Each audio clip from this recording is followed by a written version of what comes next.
अध्याय 33। कोई रास्ता छोड़ो। संत, क्या हम यूं ही जा रहे हैं? निंग फेंगजी हमारी शर्तों से सहमत नहीं था, फिर भी आपने क्यू लुओ ट्यूलिप यूं ही दे दिया? डुगू बो के चेहरे पर उलझन थी, फिर भी वो खुद को रोक नहीं पाया और पूछा। निंग फेंगजी जैसा छोटा मोटा फायदा उठाने वालों में से नहीं है, लेकिन अगर उसने सचमुच क्यू लुओ ट्यूलिप अपनी जेब में डाल लिया तो मुझे कोई आपत्ति नहीं होगी। आजकल मैं एक हफ्ते में एक अमर जड़ी बूटी उगा सकता हूँ और 7 खजाने वाले ग्ले स्टाइल स्कूल द्वारा उसे ले लिया जाना कोई नुकसान नहीं है। चू बाई थोड़ा मुस्कुराया। बात सिर्फ 7 खजाने वाले ग्ले स्टाइल स्कूल की है, वे ज्यादा हंगामा नहीं मचा सकते। मुझे अब भी लगता है कि निंग रोंग को आपसे लगाव है, संत। मुझे लगता है कि अगर आप उसे मना लेते हैं तो ये किसी भी चीज से ज्यादा कारगर होगा। डुगू बो ने शरारती मुस्कान के साथ कहा। ओह, ओल्ड पॉइजन, अपनी प्याली पोती को स्पिरिट हॉल में शामिल होने दोगे?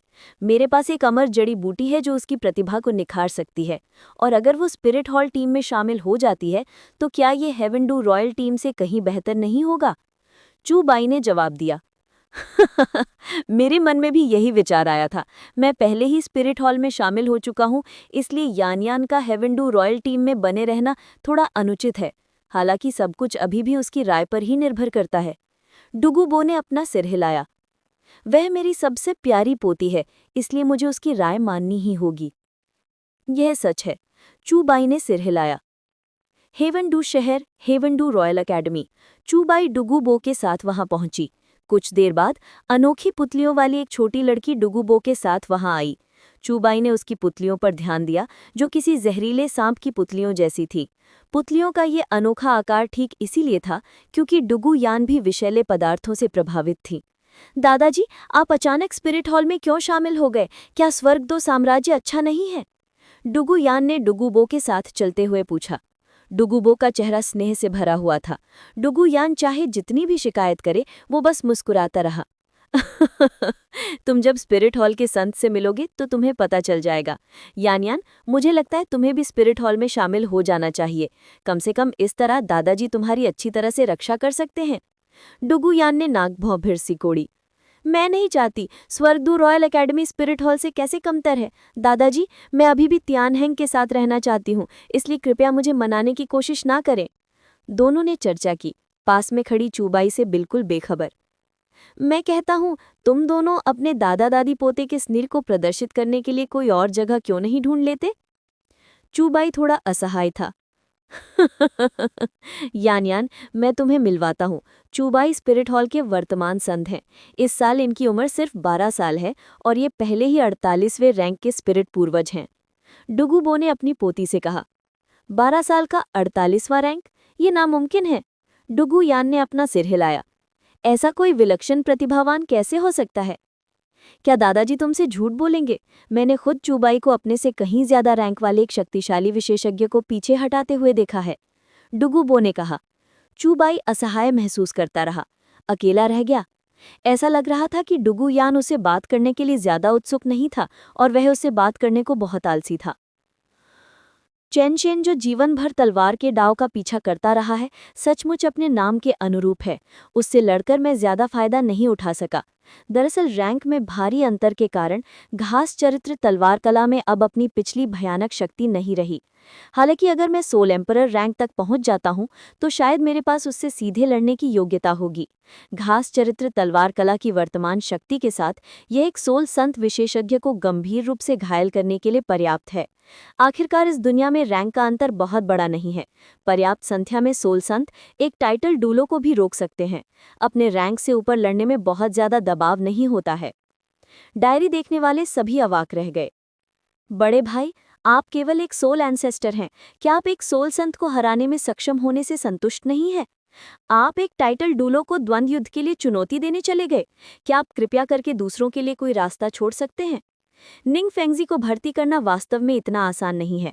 अगर 7 खजाने वाले ग्ले स्टाइल स्कूल की भर्ती नहीं हो पाई तो भविष्य में वे हमारे विरोधी भी बन सकते हैं। तब तक मैं उन्हें कोई अच्छी नज़र नहीं दूंगी। बहरहाल किस्मत ऐसी ही होती है। अगर मैं दखल ना भी दूं तो भी अगर 7 खजाने वाले ग्ले स्टाइल स्कूल ने बात में तांगसान का साथ दिया तो वह नष्ट हो जाएगा। उसके ज्यादातर शिष्य या तो मर जाएंगे या घायल हो जाएंगे, और चेंशन 97 रैंक तक पहुंचकर दुश्मन को खदेड़ने के लिए अपना हाथ कटवा देगा, लेकिन अंत में उसकी तलवार टूट जाएगी और हड्डियां चकनाचूर हो जाएंगी। ये सचमुच बहुत दुखद है। निंग रोंगरोंग ने डायरी में लिखे शब्दों को देखा। उसके चेहरे पर उलझन थी, वह विचारों में खोई हुई थी। मैं ऐसा बिल्कुल नहीं होने दे सकती। मुझे दादाजी तलवार और हड्डी वाले दादाजी और 7 खजाने वाले गे स्टाइल स्कूल को बचाने का कोई रास्ता ढूंढना होगा। निंग रोंगरोंग अचानक उठ खड़ी हुई, फिर निंग फेंगजी को ढूंढा और बोली, पिताजी मुझे वो क्यूलुओ ट्यूलिप चखने दो। रोंगरोंग, हमें अभी भी इस क्यूलुओ ट्यूलिप की सामग्री नहीं मालूम। अगर तुमने इसे जल्दबाजी में बनाया तो मुझे डर है कि। निंग फेंगजी, चेनशिन और गुरोंग ने एक दूसरे को देखा। सभी ने एक दूसरे की आंखों में चिंता देखी। मुझे चुबाई पर भरोसा है। निंग रोंगरोंग ने गंभीरता से सिर हिलाया। यह लड़की, मुझे नहीं पता इसे यह जिद्दी स्वभाव कहाँ से मिला। निंग फेंगजी ने बेबसी से अपना सिर हिलाया। उसने अपने बगल में खड़े 2 टाइटल डुलुओं को देखा और पूछा, तुम्हारी क्या राय है? फेंगजी, हम सब तुम्हारे साथ हैं, क्या तुम्हें यह नहीं पता? गुरोंग मुस्कुराते हुए बोला। वह चूबाई बच्चा हमें बिल्कुल पसंद है। स्पिरिट हॉल ने अतीत में जो कुछ किया है उसका उससे कोई लेना देना नहीं है। अगर वह सचमुच स्पिरिट हॉल की बागडोर संभाल सकता है तो उसके साथ खड़े रहना कोई बुरा फैसला नहीं है। चैन शेन ने सिर हिलाते हुए कहा। गुरोंग का स्वर अचानक बदल गया और वह ठंडे मार डालने के इरादे से भर गया। लेकिन अगर स्पिरिट हॉल हमें हमारी इच्छा के विरुद्ध कुछ करने के लिए मजबूर करता है, भले ही इसका मतलब आपसी विनाशकारी युद्ध हो, तो हम उन्हें बता देंगे कि मेरे साथ खजाने वाले ग्ले स्टाइल स्कूल को हल्के में नहीं लिया जा सकता। निंग फेंगजी ने सिर हिलाया। मुझे उस चूबाई बच्चे की बात पर भरोसा है। जैसा उसने कहा, महाद्वीप उथल पुथल में है और कोई भी अलग नहीं रह सकता। शायद उसके साथ जल्दी खड़े होकर मेरा साथ खजाने वाला ग्ले स्टाइल स्कूल भी संकट से बच सकता है। अगर वो बड़ा हो गया तो शायद इस महाद्वीप पर कोई भी उसका विरोधी नहीं होगा। फिर उसने निंग रोंगरोंग की ओर फिर से देखा। रोंगरोंग, उस स्थिति में तुम ये क्यूलुओ ट्यूलिप ले सकती हो। अगर कोई समस्या आती है तो तुम्हारे दादाजी तलवार और हड्डी वाले दादाजी भी तुम्हारी मदद कर सकते हैं। और आगे चलकर जितना हो सके चूबाई के साथ बातचीत करने की कोशिश करना। तुम दोनों साथ साथ पले बढ़े हो और मैं देख रहा हूं कि चूबाई का तुम्हारे प्रति व्यवहार बहुत अच्छा है। तुम्हें इस मौके का पूरा फायदा उठाना चाहिए। मुझे आश्चर्य है कि उस तांगसान बच्चे का क्या हाल होगा। अब स्पिरिट सिटी वापस जाने का समय आ गया है। चूंकि ऐसा ही है, मैं तांगसान को फिर से धमकाऊंगा। अगर तांघाओ अभी प्रकट होता है तो मुझे उससे भी डर नहीं है। पिछली बार उसकी चोटें और भी गंभीर हो गई थीं। हो सकता है अब तक वह किसी कोने में मर गया होगा। अध्याय 34। क्या तुम सच में उस सिद्धांत पर विश्वास करते हो? अगली सुबह चूबाई जल्दी उठ गया। पिछली रात की शिकायत डायरी को कोई इनाम नहीं मिला क्योंकि उसकी शिकायत काफी नुकसानदेह नहीं थी। इससे चूबाई निराश हो गया। उसने लगभग सब कुछ लिख दिया था जो वो लिख सकता था। वे उससे और क्या लिखवाना चाहते थे? चूबाई, चूबाई! अचानक चूबाई ने निंग रोंगरोंग की आवाज सुनी। चूबाई ने हैरान नजरों से दरवाजा खोला। ये वाकई निंग रोंगरोंग ही था, लेकिन निंग रोंगरोंग ने अपना घर कैसे ढूंढा? तुम्हें कैसे पता चला कि मैं यहाँ हूँ? चूबाई ने उत्सुकता से पूछा। पहले तो मुझे पता नहीं था, लेकिन रास्ते में सीनियर डूगू से मेरी मुलाकात हो गई। उन्होंने मुझे बताया कि तुम यहाँ रहते हो। निंग रोंगरोंग ने मुस्कुराते हुए कहा और फिर स्वाभाविक रूप से चूबाई के घर की ओर चल दिया। चूबाई ने निंग रोंगरोंग की तरफ देखा, जो इस जगह को पूरी तरह से अपने घर जैसा मानती थी, और खुद को रोक नहीं पाई। मैं कहती हूँ ये मर्दों का घर है, क्या तुम्हें कुछ शर्मनाक देखने का डर नहीं है? शर्मनाक क्या हो सकता है? निंग रोंगरोंग ने अपने होंठ से कोड़े और चूबाई को ऊपर से नीचे तक देखा। न जाने क्यों चूबाई ने निंग रोंगरोंग की आंखों में तिरस्कार देखा। हाँ हाँ यंग मिस, आखिर तुम छोटी उम्र में जंगल में छिपकर मुझे नहाते हुए देखा करती थी। चूबाई ने आंखें घुमाई। डुलुओ महाद्वीप में स्थानांतरण के कुछ समय बाद वो स्पिरिट सिटी के पास एक झील में नहा रहा था। तभी उसने देखा कि जंगल में एक छोटी बच्ची छिपी हुई उसे देख रही है। कुछ ही देर में उसे पता चला वो निंग रोंगरोंग थी। तुम्हारी हिम्मत कैसे हुई ऐसा कहने की? निंग रोंगरोंग शर्मा गया और चूबाई को मुक्का मार दिया।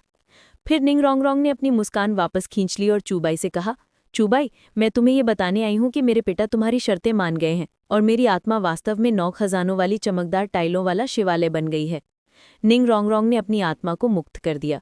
ये वास्तव में 9 खजानों वाली चमकदार टाइलों वाला शिवालय था और इस समय उसकी आत्मिक शक्ति निश्चित रूप से आत्मा के बड़े स्तर तक पहुंच गई थी, लेकिन उसने अभी तक अपनी तीसरी आत्मवलय नहीं जोड़ी थी।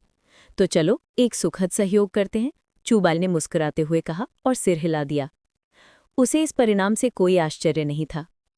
इस तरह उसने आत्मा हॉल के लिए 3 उपाधि प्राप्त डुलुओ विशेषज्ञों की भर्ती कर ली थी। हालांकि ये 3 उपाधि प्राप्त डुलुओ शायद आत्मा हॉल की बात नहीं मानेंगे। आखिरकार उसने उनसे वादा किया था कि आत्मा हॉल उनकी व्यक्तिगत इच्छाओं में हस्तक्षेप नहीं करेगा। वैसे चूबाई, क्या तुम्हें लगता है कि भविष्य में डुलुओ महाद्वीप में सचमुच युद्ध होगा? निंग रोंगरोंग ने पूछा।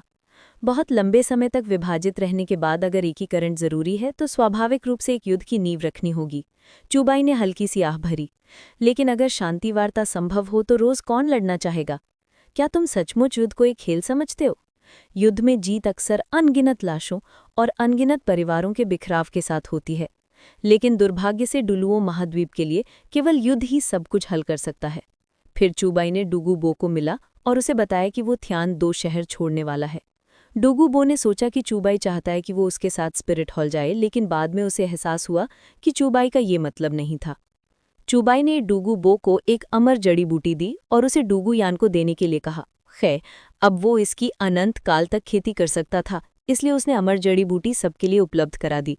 इसके अलावा अगर डुगुयान की ताकत मजबूत होती तो वो उसे भविष्य में स्पिरिट हॉल की टीम में शामिल कर सकता था, ताकि वो तांगसान और बाकियों को बेहतर तरीके से हरा सके। लेकिन ये भी बहुत संभव है कि वे फाइनल तक भी ना पहुंच पाते। निंग रोंगरोंग, जो कि परम सहायक है और अमर जड़ी बूटी के बिना उस समूह के लोगों को शायद अंत में कोई अच्छा परिणाम न मिलता। चूंकि वो पहले ही स्पिरिट एल्डर स्तर पर पहुंच चुके हैं, तो क्यों ना हम तुम्हारे लिए तीसरी स्पिरिट रिंग ढूंढने चलें? स्पिरिट बीस्ट से लड़े हुए मुझे काफी समय हो गया है और मुझे थोड़ी खुजली हो रही है। चूबाई ने निंग रोंगरोंग से कहा। लेकिन क्या तुम स्पिरिट सिटी वापस नहीं जा रहे हो? निंग रोंगरोंग स्तब्ध रह गया और चूबाई को कुछ अनिश्चितता से देखने लगा। ये रास्ते में ही है। खैर, हमें स्टारडू ग्रेट फॉरेस्ट से गुजरना है, चूबाई ने हल्के से मुस्कुराते हुए कहा। तुम्हें किस तरह की स्पिरिट रिंग चाहिए? बस बोलो। मैं 1,00,000 साल वाले स्पिरिट रिंग को तो नहीं हरा पाऊंगा, लेकिन 10,000 साल वाला स्पिरिट रिंग आसानी से मिल जाता है। अगर तुम्हें सचमुच 1,00,000 साल वाला चाहिए तो दोनों बुजुर्गों को वार मार्शल फ्यूजन स्किल से उसे नियंत्रित करने दो और फिर तुम मेरे आउटपुट का साथ दो। अगर हमारी किस्मत अच्छी रही तो हम उसे मार भी सकते हैं। चूबाई ने पास ही खड़े युगुआन और गुई में की ओर इशारा किया। युगुआन, गुई में। उन दोनों के पसीने छूट गए। तुम हमें बहुत ज्यादा समझते हो। भले ही वे 1,00,000 साल वाले स्पिरिट बीस्ट को नियंत्रित कर लें, अगर तुम्हारा आउटपुट उसके बराबर ना रहा और नियंत्रण का समय खत्म हो गया तो हम सब खत्म हो जाएंगे। उफ, क्या तुम्हें सचमुच लगता है कि हर कोई तुम्हारी जैसा है जिसकी पहली आत्मवलय 1,00,000 साल पुरानी है? चूबाई ने अपनी दूसरी मार्शल आत्मा की 1,00,000 साल पुरानी आत्मवलय के लिए किस आत्मा जानवर का शिकार किया था? ये इतनी शक्तिशाली है कि दादा ही तरवार की मार्शल आत्मा का वास्तविक शरीर भी तुमने तोड़ गया। अगर मैं कहूं कि ये घास का एक तिनका है तो क्या तुम मुझ पर विश्वास करोगे? चूबाई ने गंभीर चेहरे के साथ कहा। यकीन मानो मेरे पैर। निंग रोंगरोंग ने आंखें घुमाई। चूबाई बेबस था। आजकल कोई भी सच पर विश्वास नहीं करता। समूह जल्दी से स्टारडू ग्रेट फॉरेस्ट पहुंच गया, लेकिन चूंकि गुलदाउदी डुलुओ और भूत डुलुओ वहां थे, कुछ आत्मा जानवर डरकर भाग गए, जिससे समूह को कुछ देर तक ढूंढना पड़ा, लेकिन कोई आत्मा जानवर नहीं मिला। क्या हमें पहले और दूर जाना चाहिए? युगवान ने कहा। गुइमे ने सहमति में सिर हिलाया, लेकिन इससे पहले कि वे आगे बढ़ पाते, चूबाई ने उन्हें बीच में ही रोक दिया। दोनों बुजुर्गों, आपको बस अपनी की पर नियंत्रण रखना है। आत्मा जानवर को आकर्षित करने का काम मुझ पर छोड़ दीजिए। चूबाई ने अपनी इच्छा वाले 100 खजाने वाले पर्स से एक हल्की सुगंध बिखरती हुई अमर जड़ी बूटी निकाली। जैसे ही ये सुगंध फैली, जंगल से सरसराहट की आवाजें आने लगी। युगवान ने इसे महसूस किया और उसके चेहरे का भाव थोड़ा बदल गया। आखिर ये अमर जड़ी बूटी है क्या? ये इतने सारे आत्मा जानवरों को आकर्षित कर सकती है। कृपया 10,000 साल से ज्यादा पुरानी किसी आत्मा जानवर को रोकने में हमारी मदद करें, चूबाई ने मुस्कुराते हुए कहा, और फिर निंग रोंगरोंग की ओर देखने के लिए मुड़ा। 3,000 साल के स्तर के आत्मवलय को अवशोषित करने के बारे में क्या ख्याल है? 3,000 साल? लेकिन मैंने तांगसान को कहना सुना है कि तीसरे आत्मवलय की आयु सीमा लगभग 1,700 साल है। चूबाई ये सुनकर अवाक रह गया। क्या तुम सचमुच उस टूटे हुए सिद्धांत पर विश्वास करते हो? मैं अपनी आत्मा द्वारा उत्सर्जित अराजकता आभा का उपयोग करके तुम्हारे शरीर को ढक लूंगी। आत्मवलय को अवशोषित करते समय तुम्हें केवल अपने मन को स्थिर रखना है और शक्ति के प्रभाव को सहना है। चूबाई बेबस महसूस कर रहा था। निंग रोंगरोंग ने चूबाई पर भरोसा जताते हुए सिर हिलाया। आखिरकार उसने चूबाई के आत्मवलय देखे थे। ऐसे में बस हमें तुम्हारे लिए उपयुक्त 3,000 साल का आत्मवलय ढूंढना है।